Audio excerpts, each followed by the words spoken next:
You're listening to the podcast Coffee with Mike and Julie, Libertarians Talk Psychology. This is current commentary from an MBA businessman and a PhD psychologist. Look what they done to my song, Ma. Are profits really a good thing? In this episode, we make the case for prices and profits over government oversight, and we also address price gouging. So this is our fourth foundational topic. You have two of them and I have two of them. I think it's very good that we have our four foundational topics, but there's the risk that we sound preachy, which I'm a little hesitant about. With your being a PhD, I don't think it matters that much. It does. I sound preachy a lot, and I try to guard against it. But that's what PhDs, you're entitled to. You're a PhD, you're entitled to be preachy. To preach. I mean, your whole career It's preaching being preachy to people. to students, preachy to clients, preachy to customers. I mean, It's a bad habit. That's what people do. But anyway, the economics, because I don't feel like I'm an expert on economics, sometimes I feel a little shy about it. Well, I think you're better than an expert because you're unbiased, because you don't. So many of these economists seem to me biased by their worldview, and that the expert title is very suspect to me. I think it's better to be wise than an expert. A good expert is not arrogant, but wise. Okay, so today's foundational topic is economics. Of course, I'm a libertarian, so I'll look at it from a libertarian standpoint. This has to do with prices and with profits.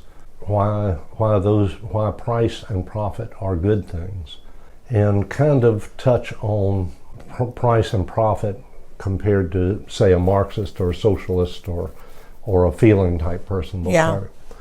I saw where Joe Burrow, my LSU quarterback, somehow you're going to get Joe Burrow into this. This is great. You can expect I'm going to get some comparisons to the real world of LSU. Oh, the real world of football, the real world. No, the LSU football compared to the real world. And even though professional athletics is nowhere near a free market, it reminded me he looks like he's going to be signing a $36 million 4-year contract. It was like Trump said to him at that.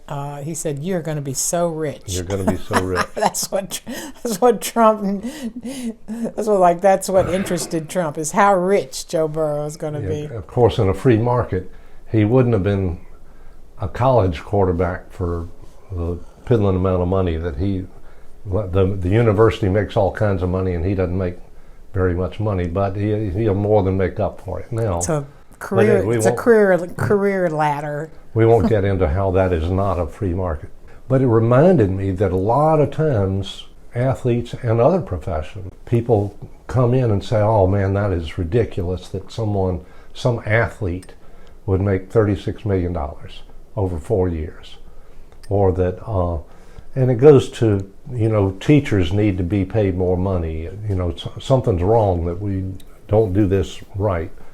And we libertarians, of course, we're prone to not wanting some control freak deciding what the right price is for something. But it isn't just a matter of control. We libertarians really do believe that the price system works a lot better. Because it's a feedback system. Because it's a feedback system. And I'll just pipe up with Daddy's famous statement about the only honest motive is the profit motive. Right.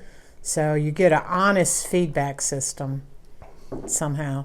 So I'm going to talk about price first, and then I'll talk about profit. When you're running a business, you are constantly in a struggle to balance quality, price, and schedule. And it's a struggle. The schedule changes, the client changes the scope that they want. So you got to stay on top of the quality, and of course quality, price, and schedule. And you got to, employees got to be happy, good work atmosphere, and all that sort of thing.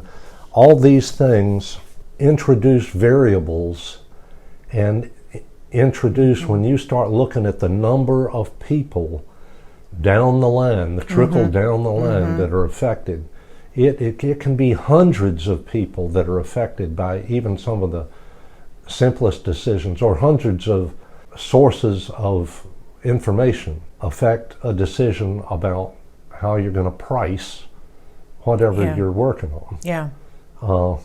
There Well, that is- old slogan about that people put in their shops, like, you want it fast, you want it cheap, and you want it good. I can't do all three. That's right. That's right. Fast, cheap, and good. Yeah, that's quality, price, and schedule. That's exactly right. There's no way a central planner can competently take into consideration all the things, All the variables. all the variables over a wide range of businesses. There's no way. Yeah, especially even a simple business, even making a pencil, but complex businesses. Well, look at each individual business struggles to find that right manager who can manage just that one business and do a decent job of it. Yeah, good point. So I don't care, central planners, I don't care about the computers, and if they think they can program it, it's way too complicated. Yeah, and to you think know of. that from your own business. I know that from my own business. You have firsthand experience with that, dancing that jig on. That's right. So price, whether it's resources, whether it's physical resource, personnel resources, or any other kind of resources, the price is the simplistic thing. You do not have to think about it.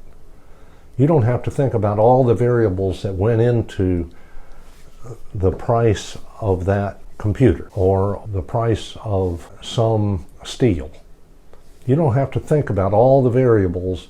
That steel was mined in Brazil, and it was fabricated in Phoenix.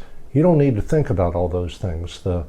The price system, without you as a manager putting any thought into it, by the time it gets to your desk or your warehouse, all you have to look at is the price. It's really simple. Simple communication of Simple information. communication, but the price itself is really pretty complicated. It's very complicated how it all comes together, and each individual decision maker helps make the whole thing come together right. So my point is that even though price was not designed by humans, it kind of, in a lucky way, kind of evolved. I mean, money was designed by humans, but the whole system of how price works. Well, it's a natural exchange. It's natural. It's designed by nature, and price would be, to add to what you're saying, price would be an elegant, one variable communication of a complex system behind it. Yeah. But very elegant way of communicating lots of information. It's like a DNA. It's like just a little thing, but it's like communicates tons of information at the same time, correctly and elegantly. If it's, you're going to get to this, I'm sure. Well, screwing around with price is everybody's favorite pastime. But well, that's right, and there's just no way for any individual to try to take all those variables into consideration. So I've already covered that. yeah, and it's so honest. If it's left correctly, it is an honest motive. I mean, a lot of people who have the feeling side as their worldview go, oh, it's greed and all that, but it's really an elegant way of communicating value. That's right. And it left pure at its pure best. But it doesn't have much of a feeling quality to it. So for people who are feeling types or control types, they almost in their nature hate the whole idea of pricing.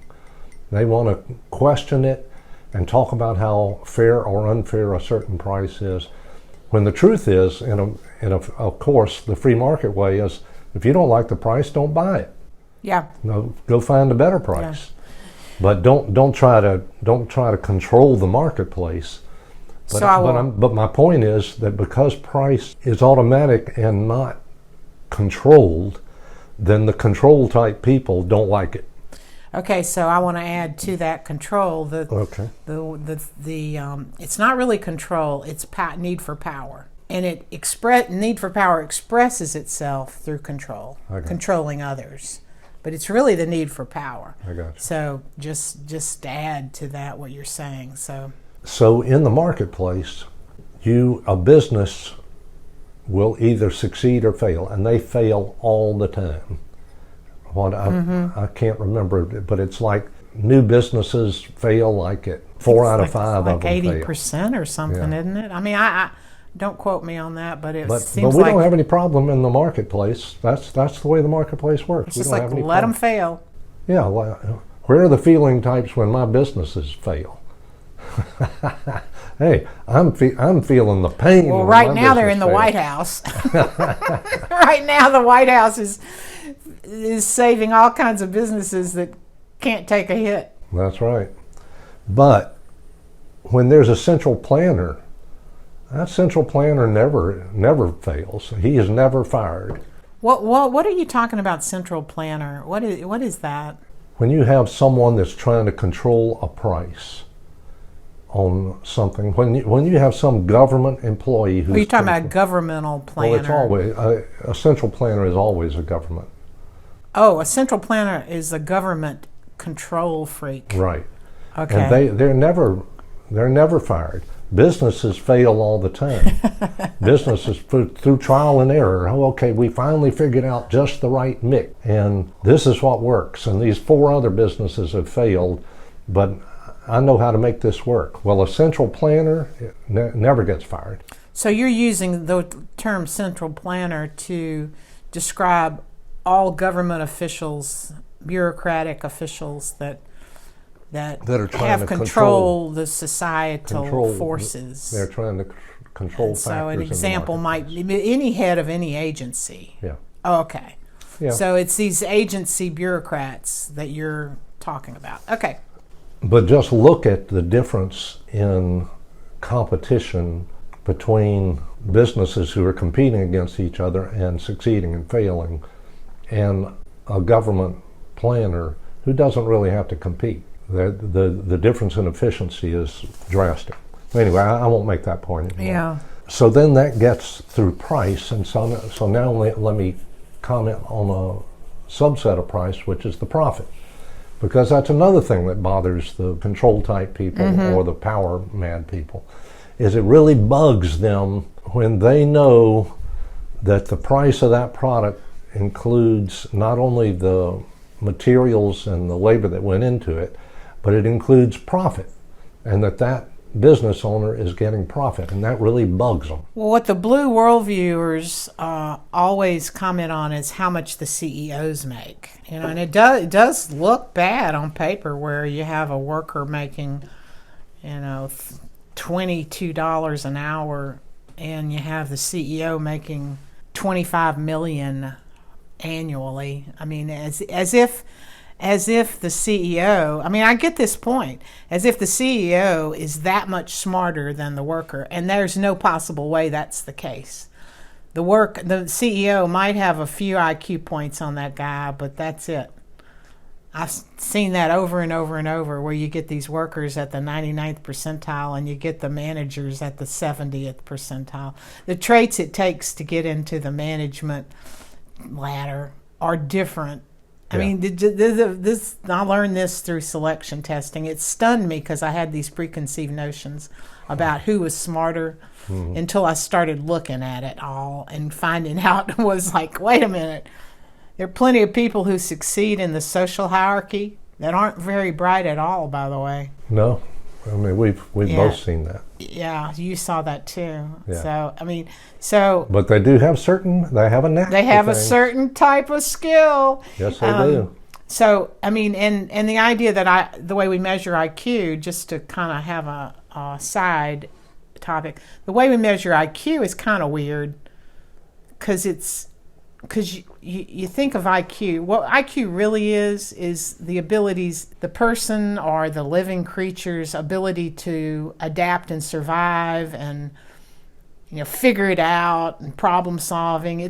What we measure for IQ has to do with a lot more linguistic language ability and things. So we have a little bit of a kind of a slant on how we measure it, which there are some people having arguments about it. So that's the unreliability of what I'm saying is that, but so the manager who tests 70th percent on the IQ test obviously has some IQ we're not testing. Exactly. So he's got some traits. Well, assuming he's traits that successful. add to. Yeah. Well, yeah. I'm thinking the manager that is successful when I test him at 70th, and then I get the plant worker at the 99th. Okay. So how do you explain that? Well, I'm not testing the adaptive survival mechanisms that manager has in operation. Obviously, I'm not testing it. I'm not measuring it. So it's pretty fascinating to think about. So yeah, I totally agree with that. That your testing is very microscopic. I mean, it tests little samples of things.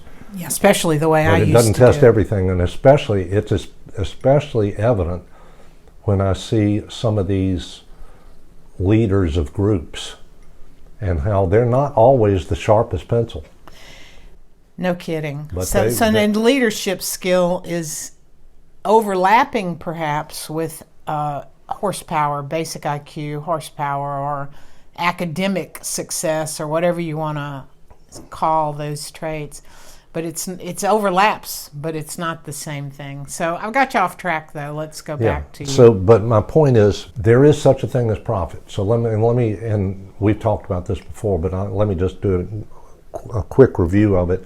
Is that almost every purchase involves a portion of it is a little like profit. So when you buy that bottle of water, you're comparing it to other bottles of water, and you want the bottle of water that gives you the most for your money. This bottle of water gives you 1 or 2% better advantage or something, but maybe it's a stretch. It's not. To profit. When I go into someplace and need a bottle of water, I'm shopping for a brand that I think is the purest water I can get for a reasonable price.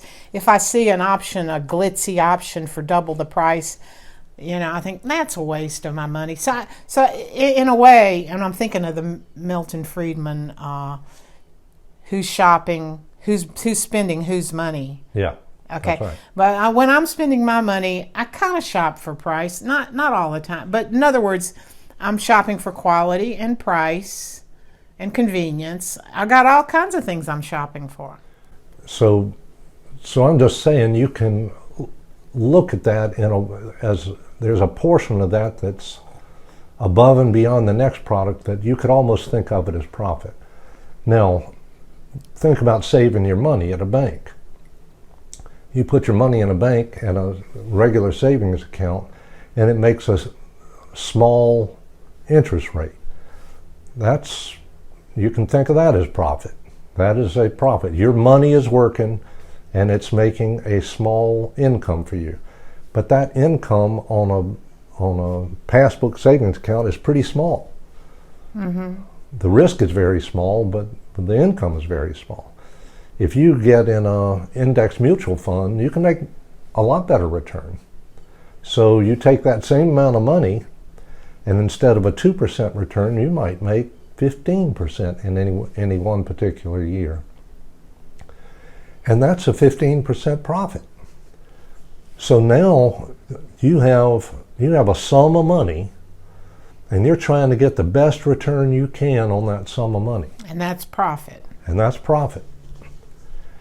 If you invest in a business, you might get a 30% return. So now we're talking about something that is clearly profit. There's no doubt about it that it's profit. It isn't just money that's getting a return. We're talking about investing in a business and getting maybe a 30 or 15, 30% return. and that clearly is a profit. So now let's go back to the price signal.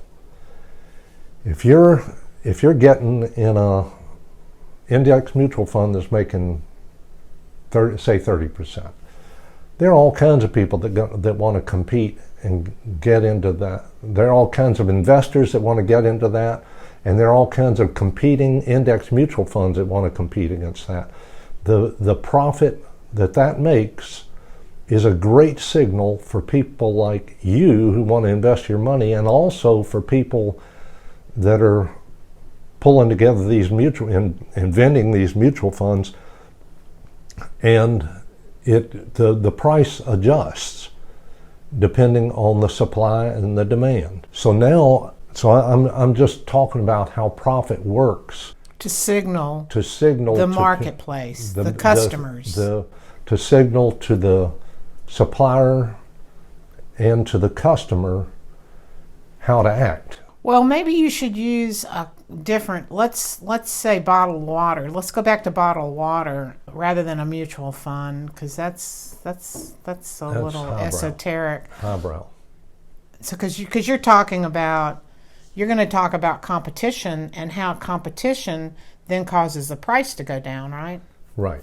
It's like you have let's say the bottled water company that I like has a great product and I like it, and it costs a little more than I'd like, but I still want the value. So I'm willing to pay a little more. And other people want to buy it. Okay, but then you have a company that like, oh my God, they're making this good water and everybody's buying it, so I want to compete. I want to make a complementary product and get some of that market share. Mm-hmm. And so what happens with price then? Right. That puts pressure on price. That's right. So that's the thing that I think people forget. It goes into the non-conscious. It just goes into that competition always puts pressure on price. Always. So let's take your bottled water and let's have Hurricane Katrina. Downward pressure. Let's have Hurricane Katrina. And the water supply at your South Louisiana small town is affected. So people's water supply is affected.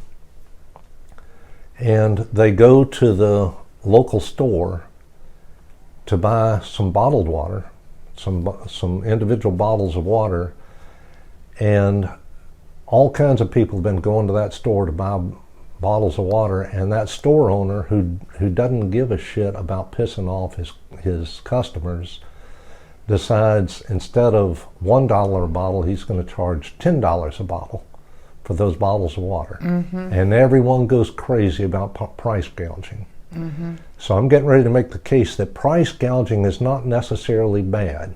Mm-hmm. It's bad for customer relations, for sure. You are gonna, if you go to that store and he's charging 10 times for one bottle of water right after Hurricane Katrina, you're going to be angry at that guy. He should come up with a better strategy for his long-term relationship to his clients. But let's just say he's going to charge $10 per bottle.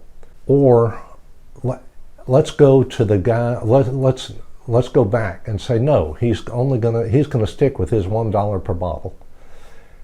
If he sticks to the $1 per bottle, he's going to sell out, and he has no margin, no profitability in hiring somebody from Texas to get or Arkansas to get bottles of water and transport them down to South Louisiana and sell bottles of water. Yeah. So at you're $10 a bottle, he's going to have all kinds of people in trucks transporting. Yeah. So you're making a case for supply and demand, letting supply and demand operate based on the natural variables. Is that when there's a higher need, when there's a higher demand, exactly, you just let it rip with the supply, because otherwise. Now, I do think, going back to customer relations, I do think an individual shop owner has to play the game a little better than just price gouging. But that's his business. That's not government's business to tell him that he can't price gouge. We're gonna tell you can't price gouge, and we're gonna throw you in jail if you price gouge. Exactly. There's a natural feedback loop on that too. In other words, you're making the case that these are natural feedback loops that self-correct the system, and that both the price, the customer relations is also a feedback loop. That's right. That these systems are naturally correcting, and that you're making the case that that's a good thing, not a bad thing, and that government should not interfere with the natural correction of these systems, which is social exchange. Just these systems are social exchange. He's got water. I don't mind paying $10 for it because I'm in great need, and I don't mind paying him $10 so that he takes 9 of those $10 and hires some guy to come from Arizona to bring more water. Get in his pickup truck and drive to Arizona to pick up water. We're assuming, rightly so, I think, that he doesn't take the $9 profit and put it in his mattress and keep it there forever. He's gonna invest in the system, and the price will eventually come down, but the supply will go up. He'll get more water. We need more water, and he'll get it for us. It does impact. Here's where the Blues object, and they have an objection. It impacts people. When this happens, it impacts the lower part of the socioeconomic distribution harder, much harder than the people on the top, which is a constant issue. Well, but you don't fix it. You don't fix it by messing with supply and demand. You fix it some other way. They're impacted no matter what. Yeah. Because if the price stays at $1, then your next door neighbor goes over there and buys all 100 bottles that guy has. Or before you can get to the store, by the time you get to the store, it's completely out of supply. Well, I get you on this, because, in other words, you're making the case that you're just describing supply and demand, and you're making the case not that it's a perfect system, but that the consequences, the unintended consequences of messing with it, are worse than just letting it fluctuate, letting it function. Yeah, with the free market system, you're going to have a temporary problem with supply. Yeah. But it's temporary. Yeah. If you mess with it, it's permanent. Yeah. That guy can't, for the price he's selling the water for, it's not to his benefit. What is Milton Friedman's comment about if you let the government regulate the sand in the Sahara? Some kind of funny comment about if you let the government regulate the sand in the Sahara, pretty soon there'd be no sand and it would be high priced or something. Yeah. Price and supply would go down and price would go up. I mean, it's a funny comment. Yeah. I can't remember what it is, but he had comments like that all the time. It was like, yeah, he did. In conclusion, it must seem very cold-hearted for us to glorify decisions based almost totally on greed. The brutal truth is that all systems are based on greed, whether people know it or not. At least a free market system harnesses that greed in a way that minimizes cheating. And then, like magic, all groups become better off, especially the poorest of the poor.